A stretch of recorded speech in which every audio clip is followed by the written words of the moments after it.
साथ बड़ी जानकारियां सामने आ रही है क्योंकि ईरान तो झुठला चुका है कि कोई समझौता नहीं हुआ है। दूसरी तरफ ईरान ये साफ तौर पर मना करते हुए कह रहा है कि ईरान ने हमले को द ब्लेसिंग ऑफ विक्ट्री नाम दिया है। अब द ब्लेसिंग ऑफ विक्ट्री नाम दिया है हमले को ईरान ने।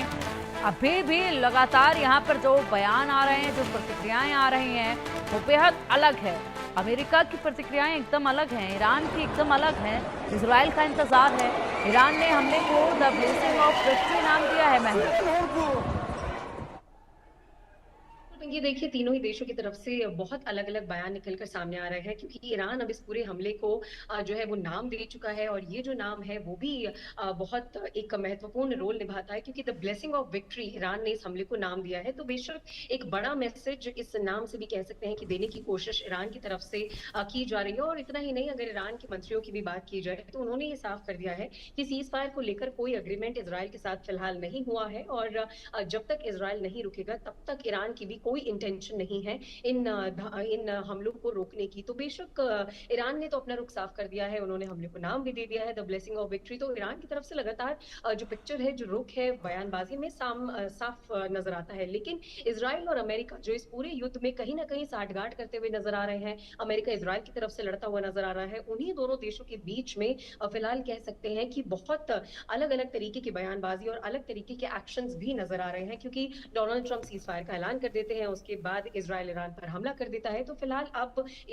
इजराइल का क्या कुछ बयान आता है वो देखने वाली बात होगी क्योंकि ईरान की तरफ से ये कह दिया गया है कि ये द ब्लेसिंग ऑफ विक्ट्री है, सीज फायर को लेकर कोई अग्रीमेंट फिलहाल नहीं हुआ है और जब तक इजराइल नहीं रुकेगा तब तक ईरान भी नहीं रुकेगा। तो अब इजराइल की तरफ से ईरान पर ये जो हमला किया गया है तो बेशक कह सकते हैं कि ईरान भी अब इस हमले का जवाब जरूर देगा क्योंकि कल जो कतर में अमेरिकी बेस पर हमले किए गए हैं उसको लेकर भी ईरान ने तुरंत अपना बयान जारी किया कि अमेरिका से हमने बदला ले लिया है। तो ऐसे में अब ये जो हमला हुआ है उसके बाद ईरान एक बार फिर से एक्टिव मोड में नजर आ सकता है और एक बार फिर से ये जो अटैक्स हैं, ये जो हमले हैं जो लगातार हो रहे थे वो फिर से हो सकते हैं। जी बिल्कुल। और इसी के साथ अब एक और बड़ी जानकारी सामने है। कतर में भारतीय दूतावास की एडवाइजरी जारी की गई, भारतीयों से सतर्क और घर में रहने को कहा गया है। कतर में भारतीय दूतावास की एडवाइजरी अब देखी जा रही है जिसमें भारतीयों से कहा गया है कि सतर्क रहें और घरों के अंदर ही रहें। यानी कि अभी जो कतर में अटैक हुआ उसके बाद ये जानकारी जो है कतर में रह रहे भारतीयों के लिए जारी की गई जिसमें उन्हें सुरक्षित रहने के लिए कहा गया है।